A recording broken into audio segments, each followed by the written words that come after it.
सिर्फ एक जंग की नहीं है, बल्कि उन मासूम कंधों की है जिन्होंने समय से पहले दुनिया का बोझ उठाना सीखा। चलिए इस रोमांचक और जज्बाती सफर पर चलते हैं, जिसे सुनकर आप दंग रह जाएंगे। किसी भी साधारण दिन की तरह सूरज निकला था, स्कूल की घंटी बजी और बच्चे अपने क्लासों में बैठे गणित और विज्ञान के सवालों में उलझे थे। लेकिन अगर आप अपनी खिड़की से बाहर आसमान की तरफ देखते तो नज़ारा कुछ और ही था। नीले आसमान में बैंगनी रंग की हजारों विशाल गेंदें लटकी हुई थी। ये गेंदें ठीक 1 साल पहले आई थी। शुरुआत में दुनिया कांप गई थी। हवाई जहाज के रास्ते बदल दिए गए, सेना ने मिसाइलें दागी, पर उन गेंदों पर खरोच तक न आई। समय बीता और जब उन गेंदों ने कुछ नहीं किया तो लोगों ने उन्हें आसमान की सजावट समझकर नजरअंदाज करना शुरू कर दिया। इसी स्कूल में एक लड़का था, यूंजू। यूंजू अपनी क्लास का सबसे होशियार बच्चा था। वह ज्यादा बोलता नहीं था, बस चुपचाप अपनी किताबें, कंप्यूटर गेम्स की दुनिया में रहता था। उसके साथ पढ़ने वाले बच्चे उसे टॉपर कहकर चिढ़ाते थे, पर यूंजू को फर्क नहीं पड़ता था। उसे क्या पता था कि जिस स्कूल की किताबों को वह अपनी जिंदगी समझ रहा है, वह जल्द ही एक जंग के मैदान में बदलने वाला है। अचानक एक दिन सरकार का आदेश आया। टीवी पर बड़े बड़े मंत्रियों ने ऐलान किया कि देश पर बड़ा खतरा है। अब से हर स्कूल के बड़े बच्चों को पढ़ाई के साथ साथ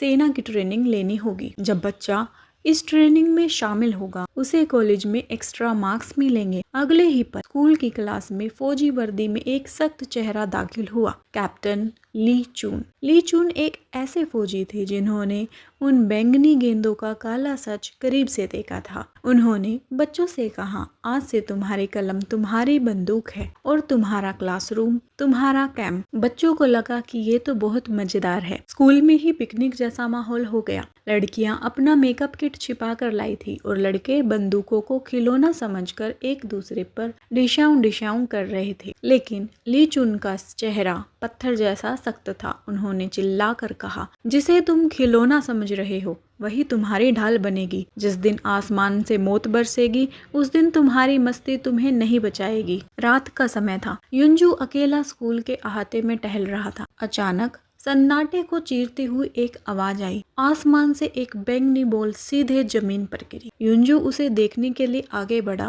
तभी वो बॉल फटी और उसमें से एक खौफनाक जीव, मॉन्स्टर निकला। वो मकड़ी जैसा दिखता था, लेकिन उसकी रफ्तार बिजली जैसी थी। इससे पहले कि यूंजू चिल्ला पाता, उस जीव ने उसे जकड़ लिया। ली चुन अपनी टीम के साथ पहुंचे। गोलियां चली, धुआं उठा, पर तब तक देर हो चुकी थी। यूंजू गायब था। सेना ने बच्चों से झूठ बोला कि यूंजू डरकर अपने घर भाग गया है, लेकिन बच्चों के मन में शक का बीज बोया जा चुका था। अब ट्रेनिंग मजाक नहीं रही थी। अब हर बच्चा अपने जान बचाने के लिए पसीना बहाने लगा। गन को असेंबल करना, निशाना लगाना और दुश्मन की आहट पहचानना ही उनकी जिंदगी बन गई थी। कुछ दिन बाद सेना उन बच्चों को असली ट्रेनिंग देने के लिए शहर से बाहर ले गई। जैसे जैसे बस शहर की गलियों से गुजरी, बच्चों के रोंगटे खड़े हो गए। जिस बाजार में वो आइसक्रीम खाते थे, जहाँ वे साइकिल चलाते थे, आज वहाँ सन्नाटा था। गाड़ियाँ उल्टी पड़ी थी, दुकानों के शीशे टूटे पड़े थे और हर तरफ वही बैंगनी रंग का धुआं। रास्ते में बस रुकी। एक लड़की को सड़क पर कुछ चमकता हुआ दिखा। वह उसे उठाने गई और चीख पड़ी।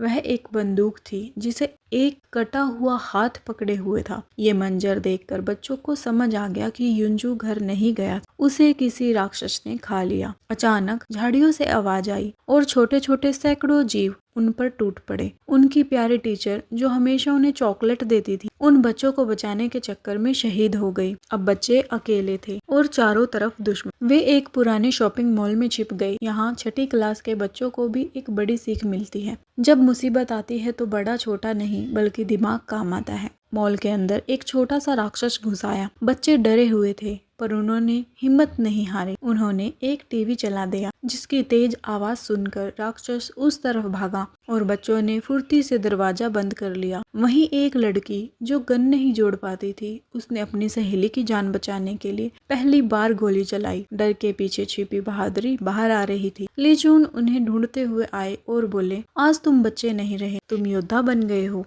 राक्षस हजारों की तादाद से बढ़ रहे थे। सेना कम पड़ रही। ली चून ने एक आखिरी योजना बनाई।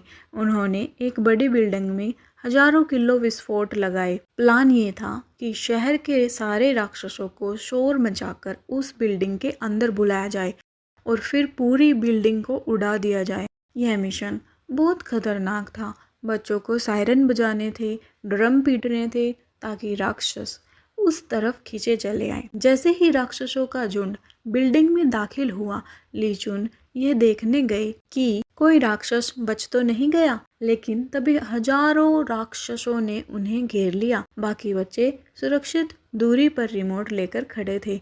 वे रो रहे थे, चिल्ला रहे थे, सर बाहर आइए, हम आपको छोड़कर नहीं जाएंगे। ली चुन ने वॉकी टॉकी पर आखिरी बार अपनी टीम से बात की। उन्होंने कहा, मेरे बहादुर बच्चों, रोना मत। तुमने आज वो कर दिखाया जो बड़े बड़े फौजी नहीं कर पाए। अगर मैं आज बाहर आया तो ये राक्षस भी बाहर आ जाएंगे और फिर कोई नहीं बचेगा। बटन दबाओ, यह मेरा आखिरी हुक्म है।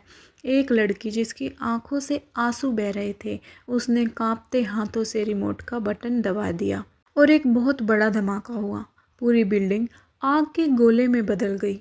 वो बिल्डिंग जिसमें ली चुन और सैकड़ों राक्षस थे, मलबे में तब्दील हो गई। धुआं छटा और फिर वही सन्नाटा छा गया। लेकिन यह सन्नाटा खौफ का नहीं बल्कि जीत का था। जो बच्चे कल तक पेंसिल छीनने पर लड़ते थे, आज वे कंधे से कंधा मिलाकर खड़े थे। उन्होंने अपना बचपन खो दिया, अपने पसंदीदा टीचर खो दिए, पर उन्होंने दुनिया को बचा लिया था। जब भी कोई उस स्कूल के पास से गुजरता है, उसे आज भी वो आखिरी घंटी सुनाई देती है। वह घंटी जो बताती है कि बहादुर होने के लिए उम्र की ज़रूरत नहीं होती, बस एक सच्चा दिल और दोस्तों का साथ होना ज़रूरी है। यह कहानी साहस, दोस्ती और एक लीडर के निस्वार्थ बलिदान को दर्शाती है। अंत में ये सीरीज़ यहीं पर एंड हो जाती है। अगर वीडियो अच्छी लगे तो वीडियो को लाइक और चैनल को सब्सक्राइब कर दें।